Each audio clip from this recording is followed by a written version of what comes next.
Tipping habit. Better dressed New Yorkers usually tip a youngs. Books. Books. Books. Books. Books. Books. Hello and welcome to Didn't Read It, the podcast that couldn't be less topical if it tried. Here we are in the year of our Lord 2025. I am your host, Grace Todd, and with me this week is our beloved co-producer, bestie, Hello. angel, saint, possessor of exactly one haunted knee, One haunted patella Maddie Wood. in needing of exorcism. So if that's you, the lines are open. Do you perform knee exorcisms? Call in now. Because the doctors say there's nothing wrong, but then what is this lump? It's a ghost. It's a ghost. It It's is a a devil ghost. lump. And so, 2025 problems, right? I saw some meme the other day that was like 2025 is like being awake during surgery. And, you know, no. that's what me and my possessed knee feel like. Just awake during demonic possession of your patella. So, Yay. hooray! We're here. We're doing it. What are we doing today?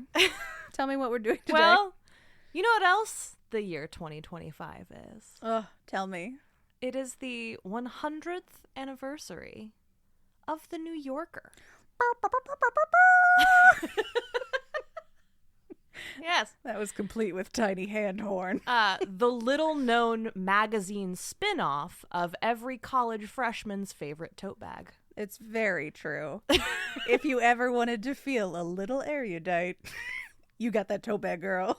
Everyone loves those fucking tote bags. I mean, I among them. I love a good tote bag. I'm not gonna lie, I really love the special edition ones they do. Sure. I still desperately want to track down one of the owl ones they did like a couple years Yeah, ago. those were very cool. I want the owl.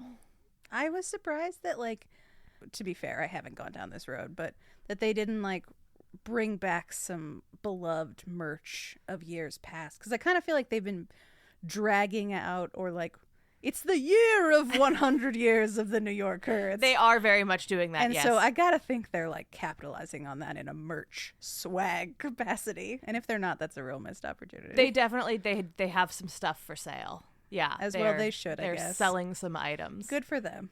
And now we're a little late to the party on it being the New Yorker's 100th birthday. Look, it's only May. In true Didn't Read It fashion, we are incapable of being the right kind of timely.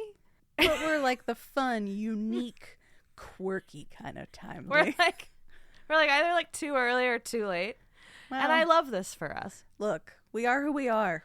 because the first issue of the New Yorker debuted in February Okay. of 1925. And so back in February, there were a bunch of to-dos and to-dos hoo-has. and things, Yeah. and yes. But I was busy talking about sad Russian literature in February. Well, look, to be fair, seasonal affective disorder is real. uh-huh. And what better way to spend your February than with Solzhenitsyn? Yeah, well, reading about Soviet prison camps is how you feel better about living in America now. I mean, nothing. They say thief or comparison is the thief of joy, but maybe there's like a flip side of that. Sometimes comparison is the giver of joy. Yeah, maybe there's, it's a double-edged sword. It taketh and it giveth.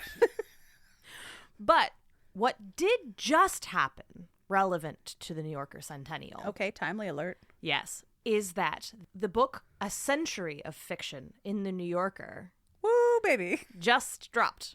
Okay, and I literally dropped because it looks like you could kill someone with that book. It is a daunting tome. She's yes. thick. She with several C's. She thick as hell.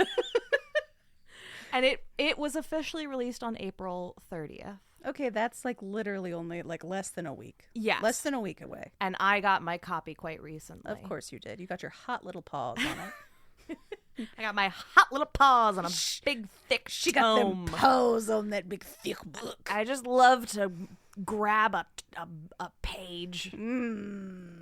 Just manipulate. I like the it with my idea that little you're like a raccoon hands. grubby, creepy little raccoon who also loves the New Yorker. I am a raccoon who is horny for fiction. If I had to close my eyes and if this were the 1970s animated version of Robin Hood that brought many of us to a weird sexual awakening around a fox, I would say like, "Oh, what is Grace?" And she's like a scrappy little raccoon who's got like a little kerchief made out of book pages. Or Yes, thank you. You're welcome. That's good. High praise. I appreciate that immensely. No, really, like you're Maid Marian, but like you're also her scrappy little raccoon book bitch. I'm not Maid Marian. We know this to be You true. have such long, beautiful hair, though. No, I'm a fiction reading trash raccoon, and it's fine. Look, we all must know ourselves. To be seen is to be loved. Exactly. Yeah. Thank you. You're welcome. But More importantly, more to the point, the New Yorker. she's 100. She's 100. And looking fine. And more specifically, for our purposes here at Didn't Read It, she is kind of like the grande dame, like last woman standing of mainstream publications that still publish fiction. She's Maggie Smith. She is. She's the Maggie Smith If of Maggie Smith were still alive. lit mags. Yeah. She's Okay. the- She's. Judi Dench. I was about to say she's Dame Judi Dench. Ooh, we got some thunder Ooh, on that one. Spooky. Dramatic. I think it was Maggie. Okay, yes. She's the last, like, Yeah. traditional, like, lit mag. She's the last fiction publishing magazine that still has like National readership. mainstream circulation. The Atlantic used to do fiction. They do not anymore. Not anymore. Many magazines have come and gone that used to do fiction. Your Harper's. I mean, Harper's Bazaar is still a thing, but it's just a fashion mag now, isn't it? Yes. I think Vanity Fair used to do fiction. Not anymore. Not anymore. Does Playboy still do fiction? Maybe, like, in a wink wink. In a cheeky, horny Yeah, way? in a horny Probably way. not. But I don't know. Yeah. I've actually, fun fact about me. I don't know if it's a fun fact. I've never laid my paws upon a copy of Playboy. Oh, I have some vintage ones in the house you can look at before you Oh. leave. Spot a little bush. Yeah. And then be on my way. Yep. Interesting. Yeah. So I don't know. Did they used to have fiction? They did, yeah. Oh, yeah. all right. Cool. I guess. It used to be a lot more normal for there to be a little bit of fiction lurking in with your topical magazine. And in many ways, I think we were better people for it. Yes. I wonder. I'd love your thoughts because you're much more learned about this than I.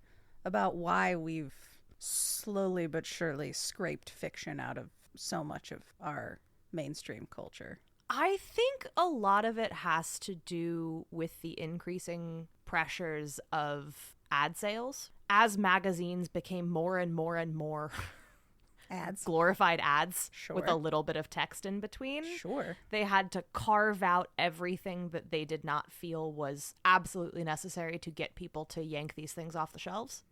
Do you also think it's like the consumption of fictionalized content has moved so heavily towards like TV and movies? And I've been interested to see like this rise of fictionalized podcasts, like Yeah. both ones that are like fictionalized in that they're almost like a mockumentary of a real podcast, but ones that are also true, just sort of like pieces of fiction. But I wonder how much of it is also just like Americans don't like to read as much. And we like to look at the moving pictures with our eyes. And it was just like not popular enough to sustain. I think it's like a little of column A, a little Yeah. of column B. Sure. Like, yes, there is an element of like Americans don't like to read. I also think there is an extent to which like Americans are forced to consume whatever capitalism decides they want. And capitalism thrives on underestimating the consumer and catering to the broadest number of people possible by shaving off anything that creates any kind of friction intellectually, emotionally, or logistically. It's just about making everything as smooth as possible. Just turning all content into like a pill that you can just shove down someone's throat. more like a soft serve ice cream that like you don't even really have to swallow so much as you just stop resisting it as it goes down. A gavage. Yes, exactly. We are all the goose. We are the goose, and soon we shall be foie gras. A fitting end. Inflamed livers and all. Oh well, we'll be delicious on our way out. I hope someone enjoys us. I guess. Sad. When they make delicious pate. Some kind of pate. I hope corpses. someone eats really delicious charcuterie out of my body. I want pate now. Oh. I also think there's like this cultural, and I'm going to make a lot of generalizations, which I feel like I always make an ass of myself when I'm here and make a bunch of generalizations and then walk them back. But I'm going to start one anyway. I feel like the men in my life, both like my dad's generation, my grandpa's, not as much my dad, and then like my husband and like my brothers and stuff, no one encouraged them to read fiction. It was like boys read nonfiction and like men read nonfiction and they read the news. But like I don't ever remember my dad sitting down to like read a novel. There definitely was a sort of divorcing of what we consider to be sort of contemporary masculinity from fiction reading to an extent. Which is less true of my grandpa. Like my grandpa read a lot of like Louis L'Amour and like a lot of like cowboy books. And it is also worth noting that some of the most successful fiction on earth right now is dadlit. Which I'm sure like people are still buying James Patterson books. is just like printing his own Yes. money, and like good for him. Like, so, like some of the dads are still reading, and I love that. And maybe I just didn't have. But it was well, no. I mean, I don't think you're incorrect. I think it was deprioritized, and it was seen as less, sort of important to being like a well-rounded person. Yes, like an attractive man reads good books. Like definitely like was a thing, and then deeply was not. And it's part of the larger backlash to education and expertise that we're experiencing. But all of that, I think, is partly to say, like, I thought it'd be fun to take a look at some of the very early what was fiction in the New Yorker. What was 1925 New Yorker pumping out? It wasn't good. Spoiler alert, it was not very good. But B, to just take a moment and like kind of appreciate the New Yorker for still existing and still publishing fiction, and like, and also how many people have like, I don't think that people have a good appreciation for the widespread cultural effect of the New Yorker. Yeah. Not just like authors coming through, but how much of it has then ended up in cinema, has ended up in TV, has ended up in like all of these other places that have originally started as New Yorker stories. That is like such a cool concept. Fun fact, I did very little research for this. Very on brand. But the one little tidbit that I did read, which delighted me because we watched a lot of Turner Classic Movies in my childhood home, is that Meet Me in St. Louis, which is one of my all-time favorite Judy Garland movies, is based on a story that was originally in the New Yorker. The New Yorker knows what's up, man. Yeah, and then look.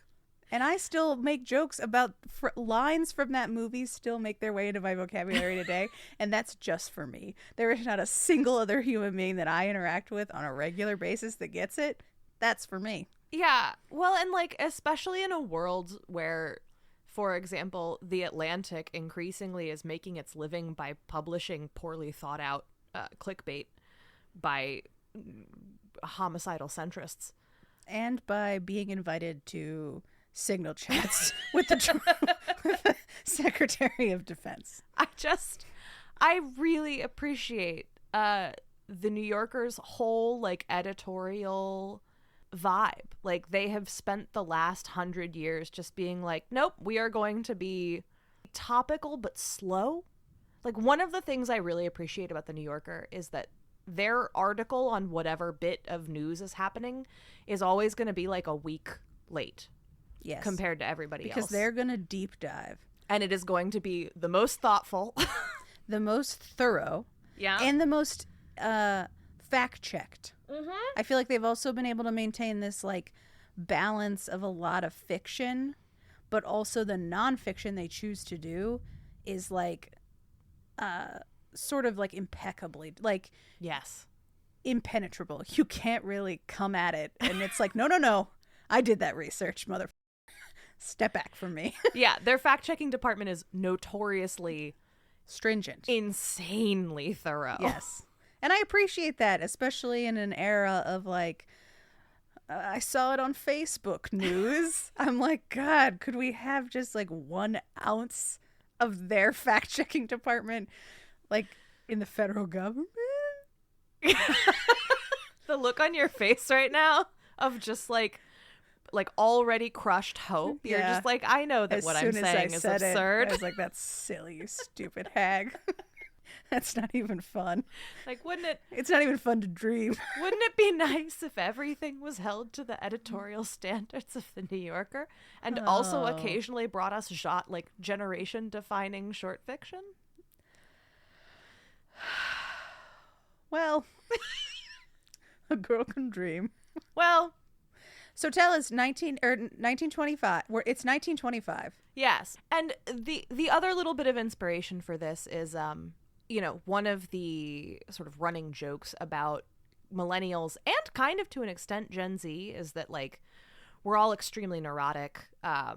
We hold ourselves to a cripplingly high standard. If we don't succeed at something the first time, we just set it on fire and run away, that kind of thing.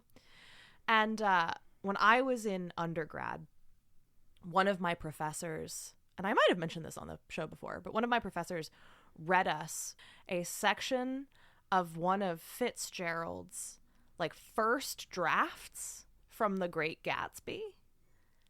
Horrible. And it was trash. Yeah.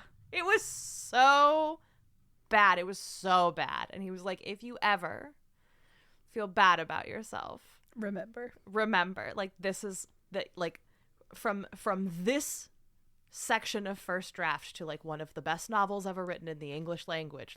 The first attempt. It's a journey. It's a journey. It's a journey, everyone. And so I thought it would be fun. I love it. To go back to the New Yorker's first not very good year of publication.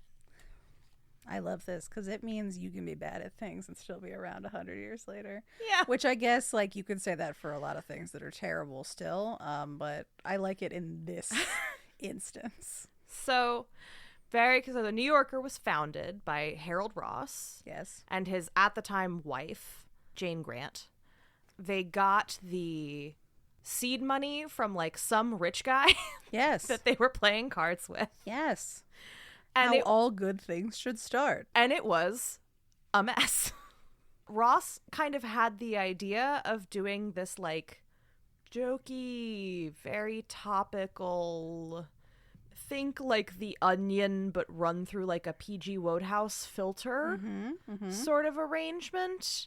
And it was going to be kind of about New York high society for New York high society. With, like, a heavy dose of, like, wink, like, cheeky kind of. And it for this, so I pulled 2 issues Great. for us to talk about today. The first one is from May 9th, 1925, and then to sort of get a feel for how they have evolved, I pulled May 8th of 1926. Great. So the very first spring and then 1 year afterward. And the May 1925, it's mostly gossip. Great. Is this sort of like a Lady Whistledown, sort of like anonymized tidbit gossip? Not anonymized. You know, there's bits about playwrights and rich people and, you know, Mr. J.A.M. Elder, High Commissioner for Australia, has returned to town after a trip to the Pacific Coast. Fun fact about me is I love to do ancestral research, and I've done quite a bit of genealogical research. And I have a subscription to newspapers.com, which is the internet's archive of like every newspaper, American newspaper. And I love to find the newspapers from like the 20s, the teens in the 20s, because it's so many stories like that of just like Miss Grace took the train to Charlottesville to stay with her cousin. And it's just like, this is the town's newspaper. Yep. And it's just like, here's a little tidbit. Some rando took the train. This is what everyone's up to. Yep, here's the Times. There's a huge section of just that. Okay.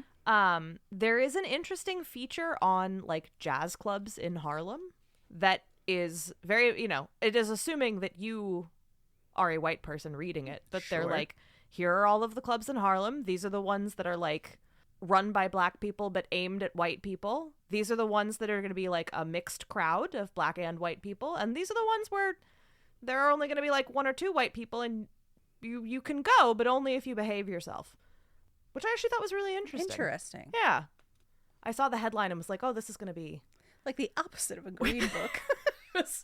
yeah, very much so. Yeah, okay. But I thought it was going to be like wildly racist, and it was It's- actually pretty. It was just like, jazz clubs.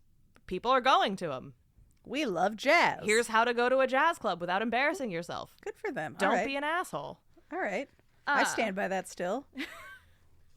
There's a little section that I do not think that they bothered to keep up with that is excerpts from newspapers 100 years previous. Oh. Yeah, they were doing their own little mini centennial So thing. they were like, it's 1825. What's happening in the papers? Yes, exactly that. It's really hard not to pull that transatlantic You have to. voice into this. So I'm sorry, listeners, in advance. 'Cause If it's I'm going to keep cropping up. That's okay. If I think 20s, I think either transit, even though it's misplaced. Yeah, it's not even the right thing. No. But for some reason, I think it's so cemented culturally in our heads that there's like no separating it. It's that and Poirot. Yeah, fair. Those are my That's fair. 1920s accents. All right.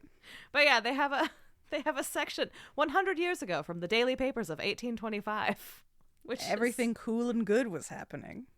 So in this first episode, like how many fiction pieces are in there, roughly? it's interesting because again, it's got that kind of like Onion vibe to it.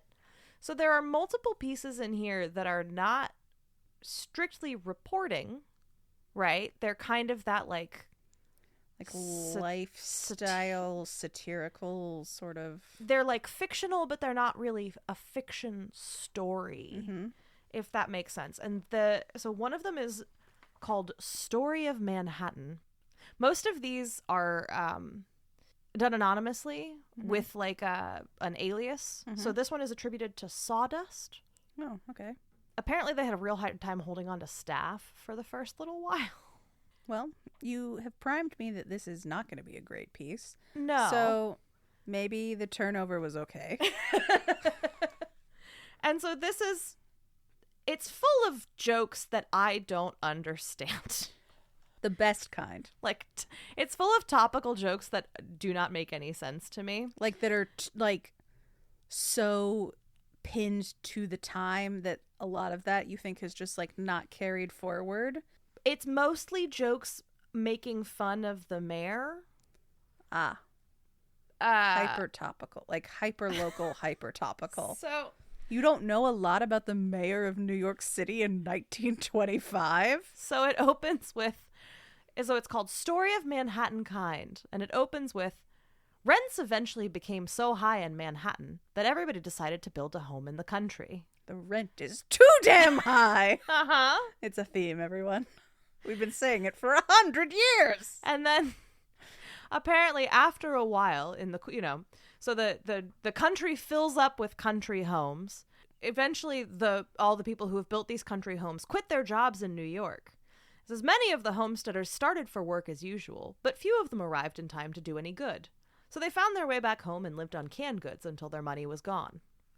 When they had to have more money, they returned to New York. Well, they remained as long as they could afford to. New Yorkers were a resourceful people and invariably solved their problems in some such simple way. Their most acute problem was Mayor Hylan. Hylan didn't want to be mayor. He wanted to be music master. He was devoted to his art and gave concerts in his own parks all over the city. He had a radio broadcasting station. And to make sure it would not be used for partisan purposes, he did most of the talking himself. I don't... That's a deep dive. That's a deep cut. Again, it's got sort of Onion vibes. You know what I mean? Like, it's clearly, it's like a little bit of a faux news story. It's Sure. making fun of Sure. the rent being high. And characteristic of very early New Yorker fiction, ends on a punchline, Yep. which I don't understand either. Which also falls But- flat. Would you like to hear it? Sure. So it goes on through a joke about some antiquarians insist that King Engar, whose stone snapshot was excavated by workers of the period, was another of Mayor Highland's opponents, which explains how he happened to be buried so deep. I don't know. What? And then it goes on to kind of joke about New Yorkers and politics and New Yorkers' love of politics, unless the baseball season is going, because everyone loves baseball. It is America's pastime. And it concludes with, naturally, the ball players received the best salaries, for no one was permitted to play unless he could make good. Even federal judges were not disqualified if they would agree to quit the bench and stop indulging in political decisions. But the national game, it was insisted, must be kept clean, and anyone who would not agree to that was expected to go back to office holding. So all of the politicians have become baseball players. Or is it that we hold our baseball players to a higher standard than our politicians? I think that's the idea, yes. Okay. It was difficult to maintain this standard in some of the lesser sports, and New York was not without its scandals. The most severe shock was the discovery, in the year 1925, that Tex Rickard had been associating with office holders. Boy, I bet that really stung in 1925 if you lived in New York City. I can't imagine why this magazine almost failed. But I will tell you, as I'm sitting here and I can see the cover of what this looked like, this first, well, not first, but do you think that, I just looked up a picture of John Francis Hyland, the mayor in question. Oh. He's very Teddy Roosevelt looking. And I'm wondering, is that supposed to be him? Oh, I think that's supposed to be him. Interesting. Kind That- of looks like It does, but I'm going to tell you that makes even less sense now that I've seen that portrayal of him looking like he's a janitor. I don't know. All right. Yep. So 1925 New Yorker not translating thus far. No. Go on. Do you want to know what happened in the 100 years ago section? So I was sitting here with my history degree thinking like, okay, 1825. Is it a New York like headline? Like, is it New York in 1825 as well, or is it from like around the country? It appears it's New York. Okay. And it's just a couple of little items, you know. I really wish they'd kept this up. It is not a reproach to the public authorities of New York that neither are the great majority of houses numbered, nor 1 in 10 of the streets pointed out by name to the passing stranger. This was a big problem. I mean, not wrong. Scarcely is there to be found a single number upon a house in the whole length of Broadway. Really, we are inclined to think the good people of this city would be quite as much pleased at seeing a vote that these two measures of convenience be adopted, as the one lately for turning what ought to be a part of the park into a public ground for cows and calves. As to hogs, they are permitted to ramble at large, particularly on Sundays. Well, who doesn't let their hog go for a ramble on a Sunday through downtown New York City? Yeah.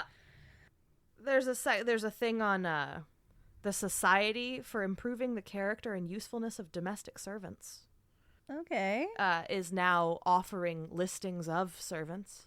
Ooh, okay. Mm-hmm. Feeling good. Yeah, there's a man offering fencing lessons, Oh, all right. and an article about the Auburn State Prison, which was apparently robbed Robbed. of several articles of clothing. The prison. The prison. Okay. Yep. A simpler time. A simpler time. It was also, I read this a few times to be like, did they make this up? Like, is this fiction? Is this a joke? Because that Unclear. would be very oniony of them. It would be. But it's not attributed to anyone, so I'm assuming it's real. Okay. There's the sports. Real? Real sports. Okay. The book column. And, there's a section that's got, like, recommendations. And then, towards the back, the second and last piece of fiction in air quotes, Okay. which is much more of like a one-to-one kind of Onion thing, where it's got an actual little headline, Uh-huh. and then there is an entire piece of satirical fiction that is riffing on the headline, Okay. right? So it's called Frank Merriwell's Triumph, or How They Celebrated Commencement Day at Dear Old Police Academy.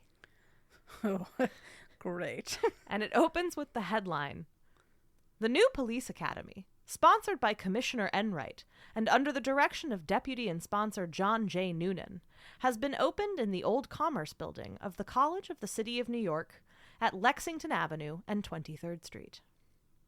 And I'm going to read you just like a little bit of the beginning and then explain the rest, because it is, again, it's very confusing. It's very dull.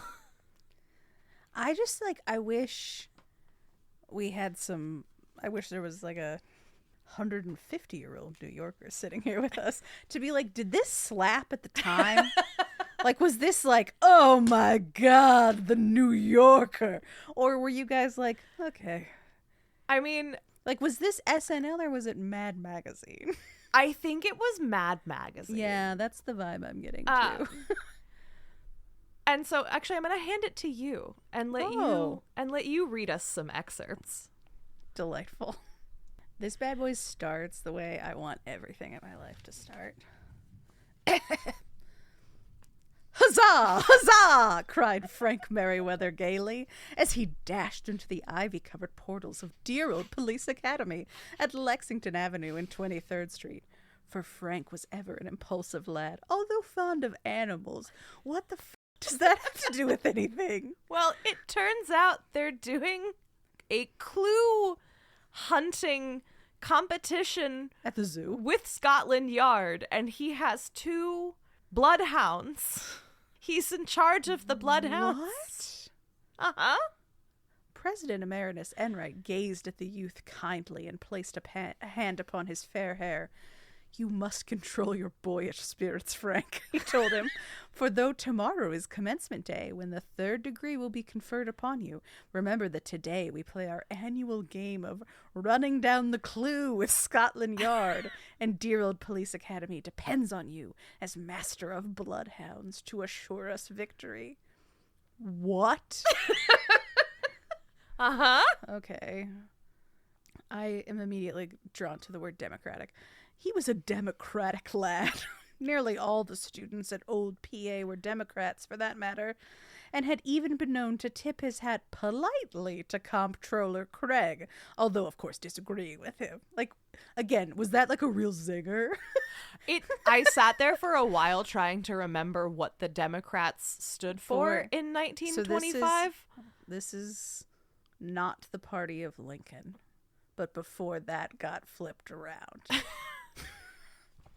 So, Not great. not great, I don't Yeah, think. I think so.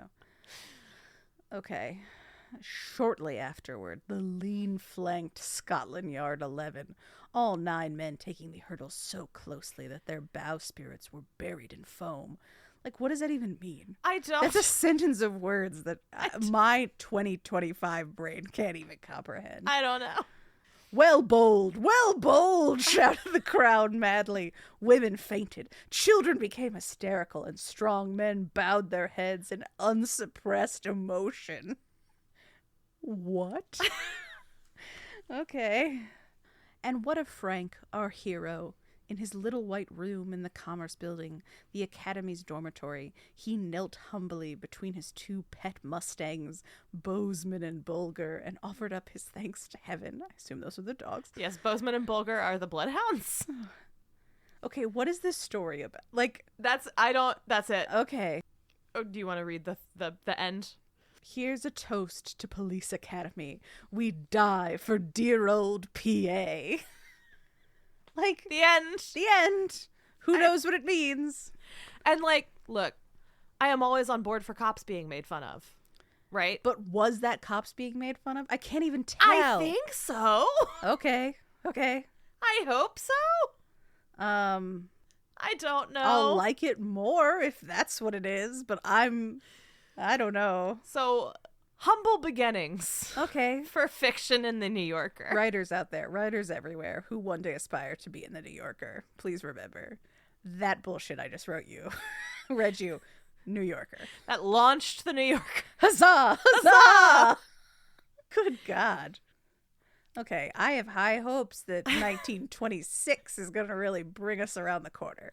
Well, so what happens in the intervening year, and one of the things that helps save the New Yorker's ass, which is not to downplay that Harold Ross was a genuine talent who had a vision, and like it took time and experimentation for the magazine to kind of get its feet under it, and for him to realize that what needed to happen was a much broader publication that was not just about and for the sort of vapid rich of New York City. Yeah, sure. But very importantly, he hired Katherine White, who was... Tell me about Kathy. She was the New Yorker's first female editor, and for a long time, I think it's only female editor. On brand. And she was one of those, like, forces to be reckoned with. And she and Harold Ross, despite Ross apparently in the rest of his life being a pretty, like, unapologetic misogynist, the two of them had one of those rare and brilliant intellectual partnerships where neither was afraid to say anything to the other. And she had just a brilliant and rare talent as an editor. And she very quickly sort of saw what the New Yorker could become and went about making it happen. And she pushed for a wider, deeper, more interesting vision of what the magazine could be, both in terms of its fiction and its nonfiction. And she brought on the man she would have an affair with, who would then become her second husband. Get it, Kathy. E.B. White. Of children's book fame. Yes, who wrote Charlotte's Web and Stuart. Let's not forget about Stuart Little. It's not just all Charlotte's Web, okay? But he was at the time like he was at the very, very beginning of his career, and they sort of lured him in part because of Katherine White. They lured him in, and he started writing fiction for them as well as other pieces. Was she Katherine White then? No, she was. I keep forgetting because... No, it's fine. This is more curious just of like, was she one of those rare people who marries someone with the same last name as her? I always think it's fascinating when that happens. I know. No, she was Catherine. I think it was Angle. Let me check. Yeah. And did she stay... It was either Angle or Angell.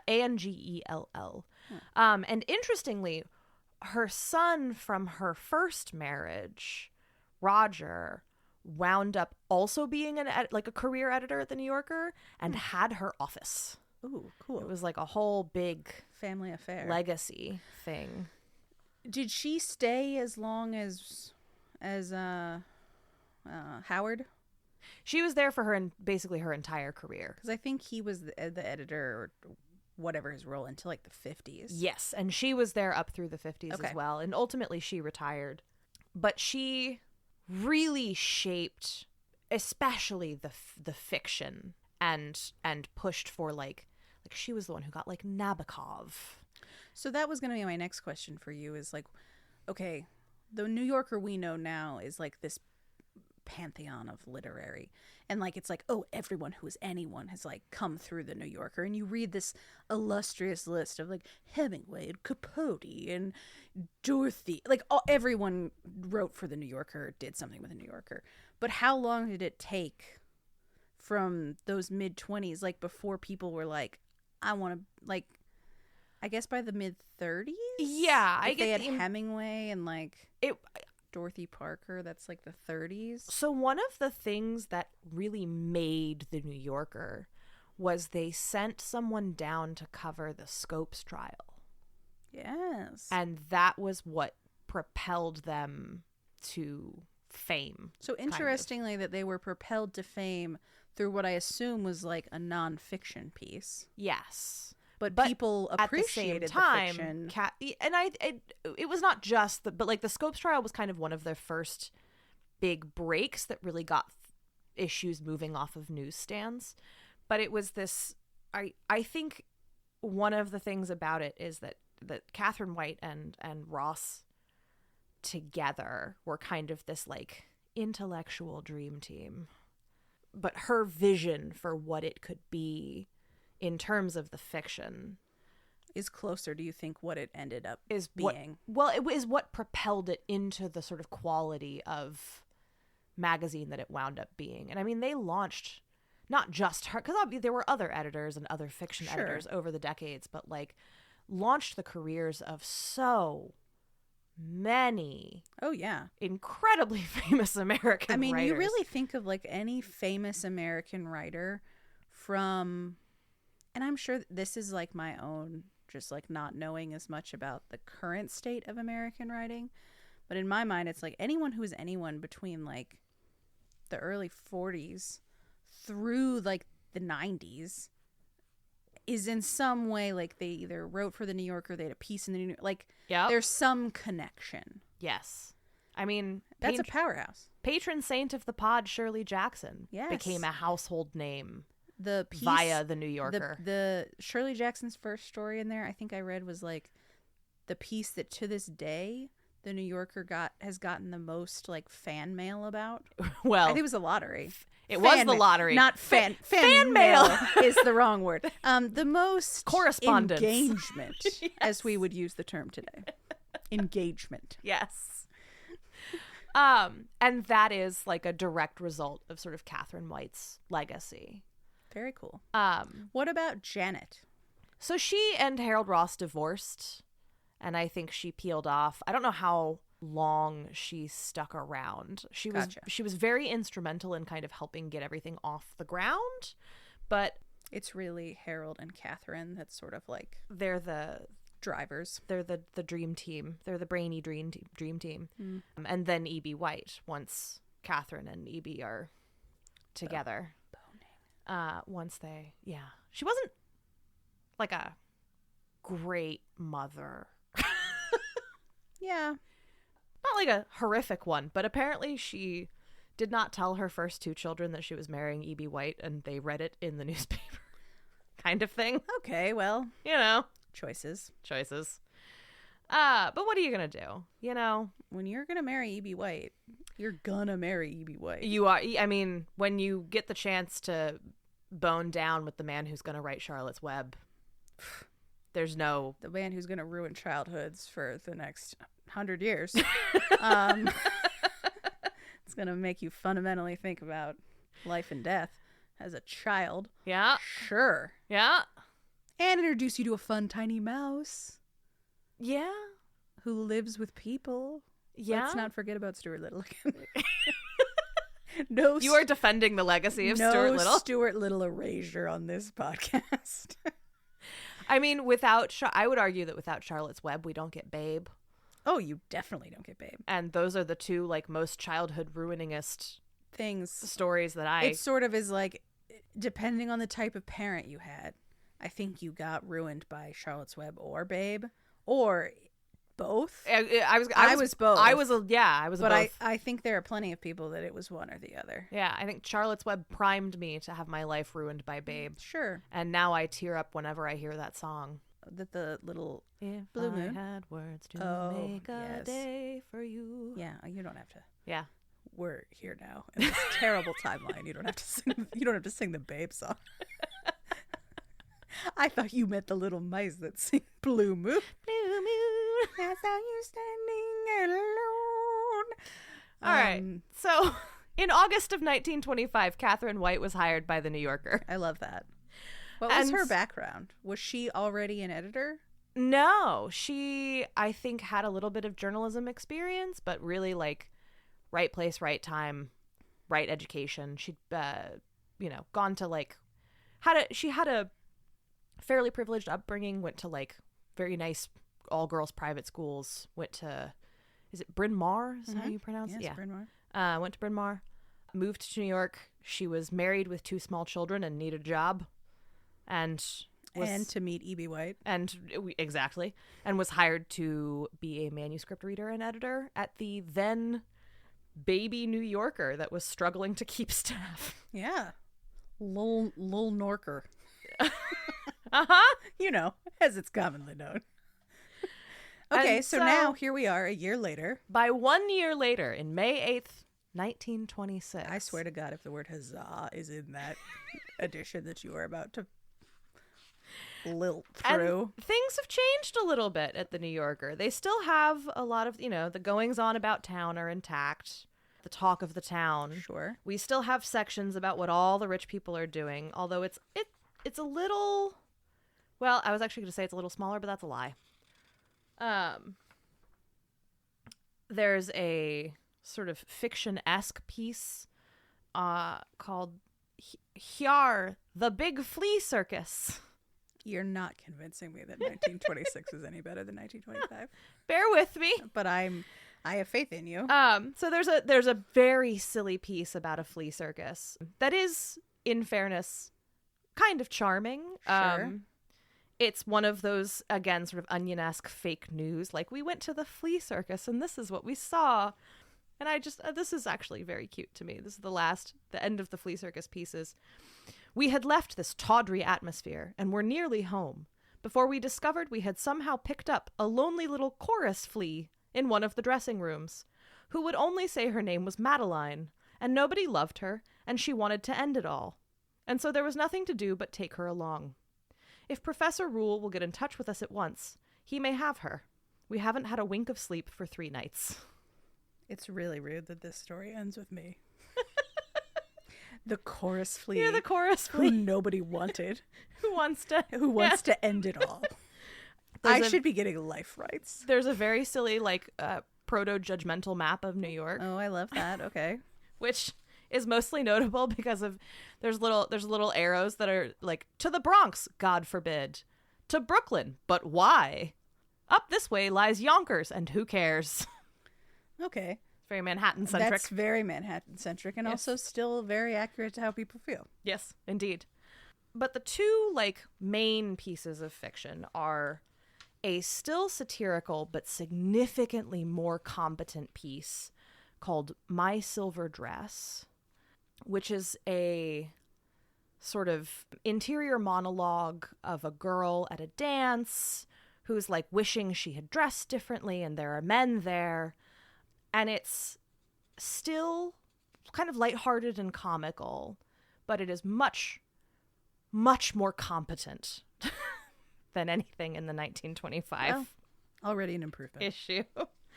And I'm not going to read that for sake of time. But then in the back, we get an E.B. White piece.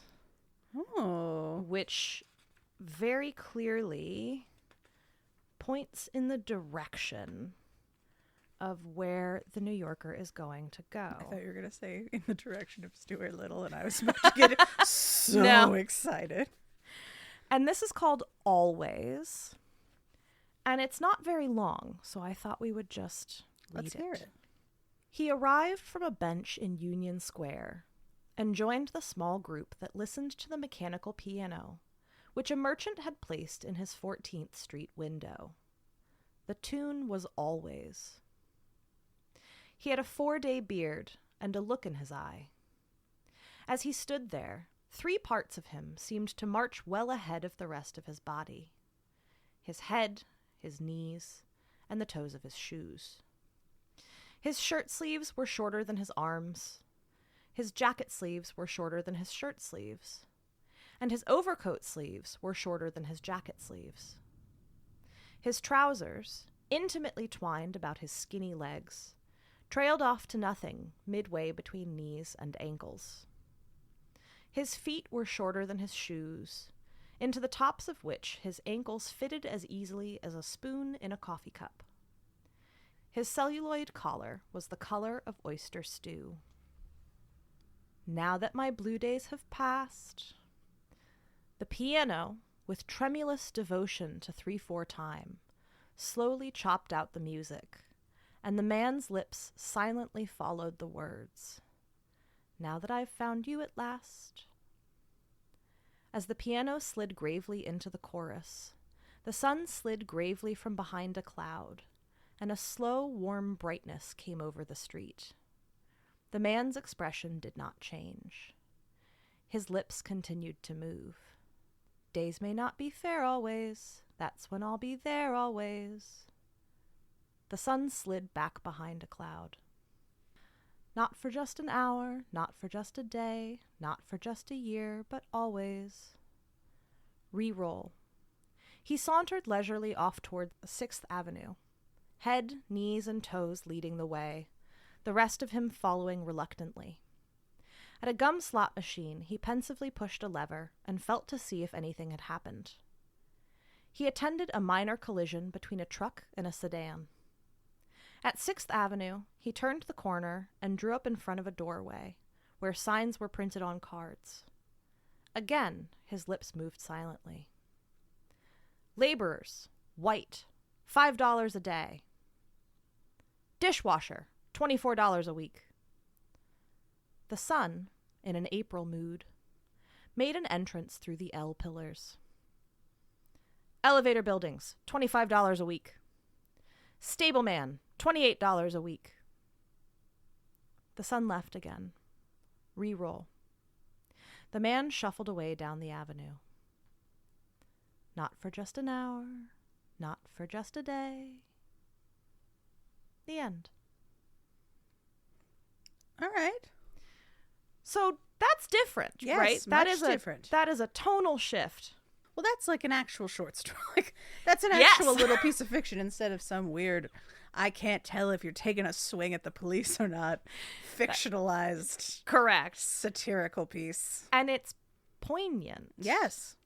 And it's This is also where I don't know enough about E.B. White because I think of E.B. White as solely a young adult writer. But did he write a lot of short stories and did he write for like I think he's one of those fiction? authors who pivoted to children's fiction later in life when his all right. own children were like a little older. This is the very beginning of his career, right? It's also important to remember that like basically all authors up until very recently, like the way you became an author was by writing short fiction for adults. Sure. Serialized. As we've discussed, Roald Dahl, right? Yes. Like that was his whole Also another person who came through the New Yorker. correct.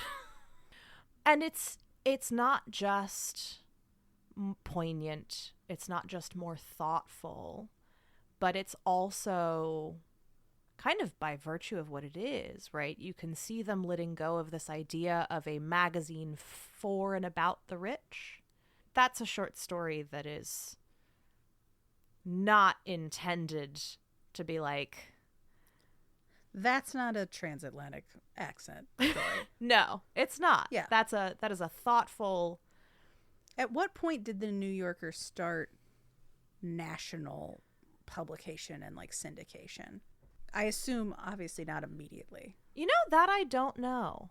I'd just be curious like if they had to build up to that or if they had to get over a stigma of a magazine called The New Yorker having widespread, and if using and like working with these authors and like all these emerging authors helped push that further out, or if it sort of was the opposite.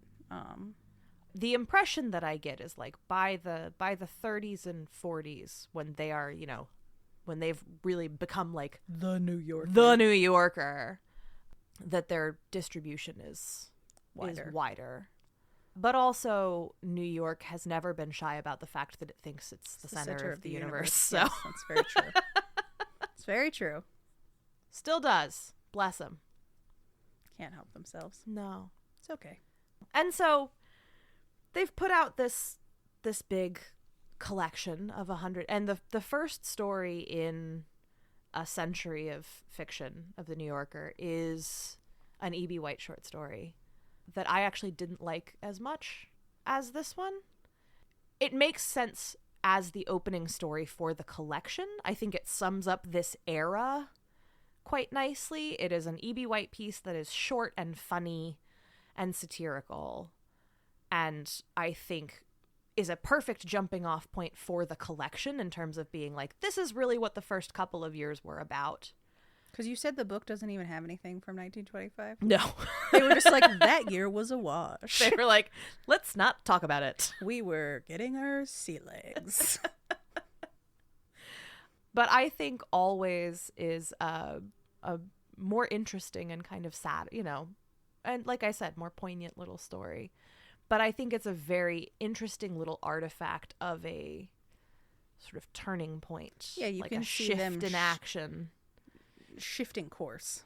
Because it's also the only thing in that issue that is really that serious. So it wasn't like, oh, we're going to go whole hog on the whole issue immediately. It was like and this is where I'm wondering if that was like a little breadcrumb, like, hey. Or if it was Katherine wearing Harold down to be like, no, dog, we're not doing huzzah, huzzah for every single.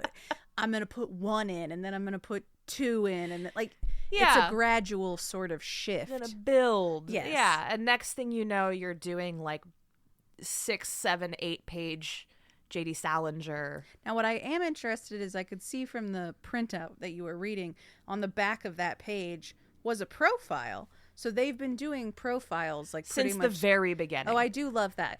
That's normally one of my favorites. If I'm gonna read, which I'll be honest, I don't read the New Yorker a ton, but I do love the profiles. I have become very fond of the New Yorker's app, and I've been trying to train myself to open it instead of social media. Oh, wise. And it's working decently well. It's the only like publication app I have on my phone. And I try to just, if I pick up my phone for no reason, I'm like, hey, read something. What if you read something on the New Yorker instead of looking at Twitter again and making yourself angry for no reason? That's very fair. But yeah, I mean, there are definitely like, in that first issue that you and I looked at from May 1925, a lot of it isn't very good, but all the foundational elements are there. You've got the talk of the town, you've got the profile, you've got the pieces of fiction, which are, there's a couple pieces of poetry, which they still do, right? Yep. The cartoons are there. They're not as good, but they're there. But they're there. You want to talk about a brand, like, as a marketer, it's very rare to see like legacy brands, I feel like, that have said, fuck it, like, we're not going to change our style. Yeah. And the fact that they have been like committed, especially from an illustration style. Oh yeah. To be like, no, I don't care that it's 2025. Yeah. We're doing this, like, that sort of is such a choice in and of itself that I think is so interesting. And when I think of the New Yorker visually, I think everyone who thinks of the New Yorker visually, who knows what it is, thinks of that cartoon style. Yep. And then also it just being like a very sort of visually austere otherwise. Yeah. You know, it's very, and I used to think of the Atlantic very similarly because they are also, or they were very like black and white. Yeah. With some red. And then they became like a weird, whatever the they are now. I don't know. What is going on over there? What is happening in the Atlantic? That's a great question. But no, I'm glad you said that, because I think now that you mention it, I think maybe sort of subconsciously that's one of the things that made me want to do this episode, is like, as we stand on kind of the precipice of the complete annihilation of the publishing industry, both for fiction and nonfiction. They're right? just standing there being like, no, we've got this dialed in. Well, and I'm wondering if the lesson here, think about all of the great websites that died in the pivot to video genocides of the mid 2000s. Yeah. And then all of the alt publications that died when that wasn't hip anymore. And now everyone's on Substack, and all of the newspapers are owned by billionaires. And also all of the publishing houses are desperately trying to figure out how to get that like romantasy money. And so they're throwing everything out the window in favor of like cartoon covers for romantasy readers, which is fine, but like not every magazine needs to be a Substack, and not every publishing house needs to be aiming at the romantasy readers. And maybe the lesson here is to like have the balls to actually stick with your brand Yeah. and weather the storm. Like, trust yourself. That's where I'm just like, do you guys have an endowment? Or because like so all the things you just mentioned are all things that are totally driven by like trying to seek out fast revenue. Yes. And so normally the brands that are able to say that either have some deep well of money, or it's like a passion project, or like, you know, you look at some of these like museums and universities right now that are like, we're going to do, like, most of them can only afford to do that because they've got some crazy endowment. They don't need the grants from the IMLS because they've got crazy wells of But a lot of those, like as an example, Vice didn't need to die, right? Vice succumbed to greed and then was sold. A lot of these publications are capable of making like a reasonable amount of money. They just won't turn you into like a tech billionaire. And we live in a society that only prioritizes things that can maybe turn you into a tech billionaire. Correct. It's no longer enough to just like have enough. Yeah, it's endless growth at all costs. And that's what is destroying the publishing industry. And that's what's destroying the publishing industry for fiction. And I don't know what to do about it, except to say that, like, I really hope that some of these publishing houses have the balls to kind of be the New Yorker. And I would love to see some of these publications, some of these other publications, bring back fiction. Yeah, or is there like a way to sort of find ways to thread the needle? Like, sure, you can, you know, as a huge romance reader myself, like, I love that there's so much. It is now socially acceptable to read a romance novel in a way that it's never been in my whole life. And, like, that's kind of cool. I hear what you're saying as well, as a person who also reads, like, and has grown up reading a lot of classic literature and, like, real fiction. I put that in air quotes. But is there a way to do both? Like, do we have to always be chasing? Do we have to give up on everything in the act of chasing this new thing? Right. Well, and that's what I'm saying. Like, is can it be both? Not every publishing house needs to pivot. I have nothing against romance. I just don't think every single publishing house needs to be. No, there's too many. Throwing putting it all on red, as it were. Like, yes. Calm down. Yeah.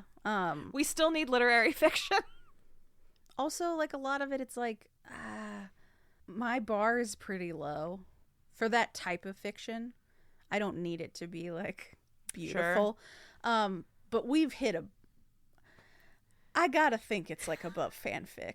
Like, I can read that for free online, and I do, and that's fine, too. Like, no judgment to myself there, but it's, like, in an attempt to pump out so much, it's like, are we proofread at all? No. Or are we just, like, that? This is the glory and pain of being a genre reader whose genre has briefly escaped containment is a fascinating thing. As a horror reader, as a pretty ardent horror reader, I feel like especially like a few years ago when like horror was really really on a high and everything was horror novels, there was some shit got churned out that was just unreadable.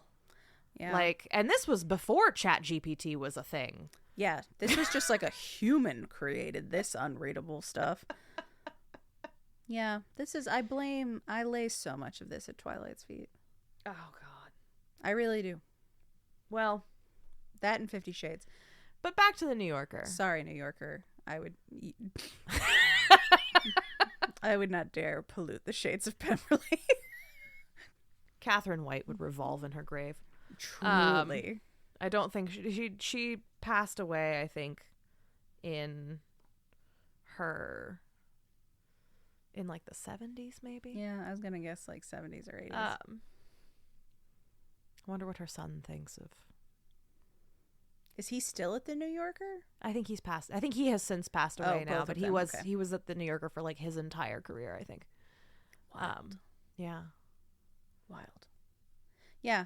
So as a person who reads it regularly, yes, have you noticed any shifts or in an attempt to sort of bridge that same gap? Like, do you feel like it's now more evenly split between fiction and nonfiction, or that sometimes it seems to lean more nonfiction just due to we live in a timeline that feels fictional? And so it's the same formula it's basically always been, which is like every issue is primarily sort of journalism, and then there's like one piece of short fiction, maybe one or two poems, and sometimes a bonus little bit of like satirical silliness.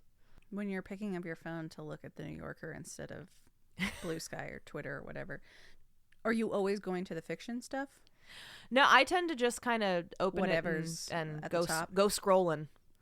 And, you know, their selection, speaking specifically to their fiction, obviously in the last 100 years, their fiction has become a lot more diverse and a lot more international. And, you know, it's reliably very, very good. It definitely has like a house style. Like, they have been accused of, and I think not entirely unfairly, of like you can pick a New Yorker story out at 100 paces. But that is kind of that's a little bit, I think, belied by how many careers they've launched and how many diverse careers that they've launched. But they do have, Also, like, okay, yeah, I don't know. I'm fine. Like, Have I'm a like, style. have a style. Cultivate a style. They Good know for what their you. readers like. Yeah, like, I don't know. I feel like that's not a thing to harp on. I don't know. I sometimes feel like everyone just wants to be. Let them have a style. You saying that made me think of the last paragraph in the New Yorker article about Katherine White, which was written in 1996, which is very good. I highly recommend it. It's called The New Yorker's first and for decades only female editor. After joining the magazine in its floundering early days, Katherine White expanded its scope and raised its ambitions. Her imprint can still be found on nearly every page. But the article ends with talking about sort of her striking the balance of being a sort of nurturing editor and an editor who pushed people to do their best, you know? Mm-hmm. And it says, and it's not easy to convey a yes while you're saying no, which is what an editor has to say most of the time.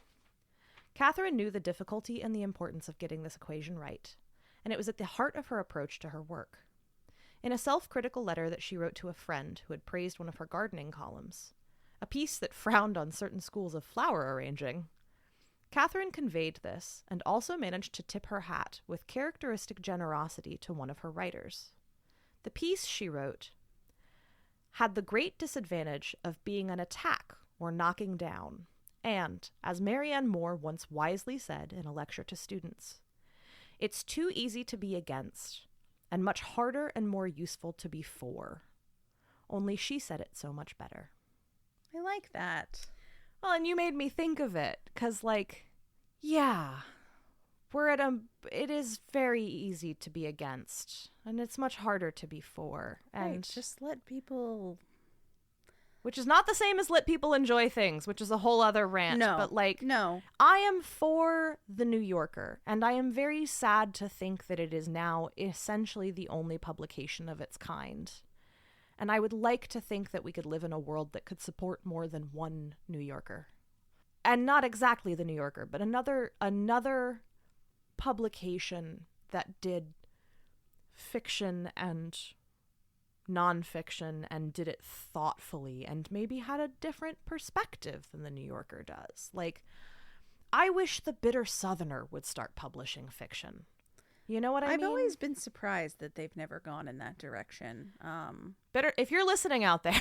Well, you know, they've gone through, they're not owned by the original people anymore. Oh, yeah. Chuck Reese doesn't own Bitter Southerner anymore. I was going to ask, that was going to be one of my questions, is I think the New Yorker is the last big, like, nationally syndicated lit mag. But there are definitely, like, small, regional, or, like, tied to universities, or... Oh, there are hundreds and hundreds and hundreds of lit mags. And lit mags are specifically, exclusively lit mags are their own thing and problem. and maybe we'll talk about them on a different episode, because a solid 50% of them are straight up scams that are collecting submission fees from people who are desperate to be writers and essentially robbing them. I am not talking about lit mags, because basically, I am so sorry to say this, but nobody reads them really. I was going to ask people if do there's- not read lit mags. if there's any other publication, even like regionally or that you regularly read, that publishes fiction. There are things that I read that publish fiction, but that's not really relevant, because the only people who read lit mags are like professors of fiction and people who all like have MFAs. Fair. No, like normal people do not read lit mags. I Fair. wish they did, but they don't. And what I am saying here, and I think the little, I don't know, the line in the sand that I'm trying to draw is it saddens me greatly that we do not have more publications with mainstream circulation that are doing this kind of little bit of everything. I think Americans are more sophisticated than the excesses of capitalist-driven growth at all costs markets give them credit for. And I think that publications that do thoughtful nonfiction and fiction writing absolutely can and should exist. And I think it's worth taking a moment on their 100th anniversary to be grateful for the one that still does. Huzzah, huzzah! Huzzah, huzzah! Hooray for the old PA! To the old PA. We love you, New Yorker. What do you reckon? Can you, as a general member of the public, without shelling out a bunch of money, find all the back issues of the New Yorker somewhere?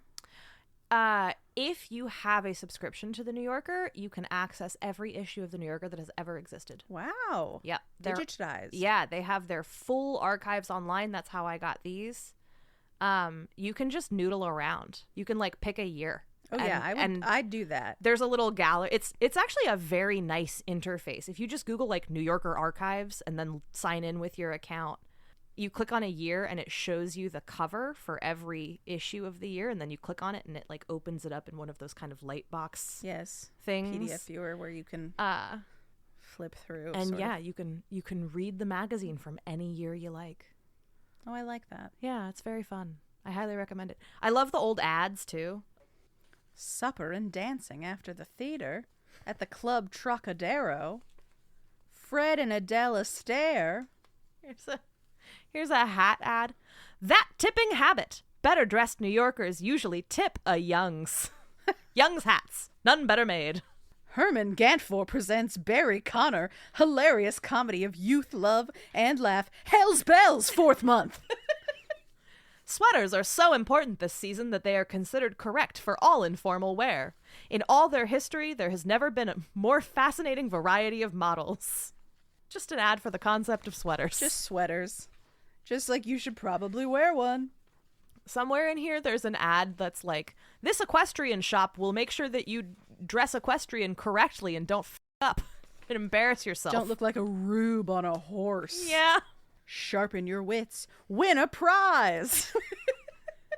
Oh my God. Okay, this is what it wanted you to do. Beginning and ending with this issue, the New Yorker will inaugurate a series of one-prize competitions designed to test its readers' ingenuity, for which valuable prizes will be offered. The tests follow. 1. Supply the missing words in the following sentences. New York blank is the largest city in the United States. What? Whose intelligence is this testing? B. Warren G. Blank was a president of the United States. Harding. The answer's Harding, you dumbasses. And a terrible human being he was. Oh, yeah. Now is the blank for all good men to come to the aid of their party. And then suddenly it's 2, even though it's been A, B, and C. Now it's 2. Name any mayor of New York City. And 3, sign the subscription blank below and enclose $5. There we go. That's there it the is. one. It's a ruse. Give us money. What is this man's first name? And it's just a grainy picture of an old white man. Oh my God. Amazing. What is this statue of? Any reasonable answer will be accepted. Okay. Oh shit. I did not register. This profile is for Hayes of the Hayes Code. Oh. Yeah. This is a full page ad in the New Yorker, which I would love to know how much a full page in the 1925 New Yorker cost. It is a sketch of a cop pulling over a gentleman in an open car. It says, embarrassing moments. When the hard-boiled traffic cop bawls you out, be nonchalant. Light a deity's cigarette.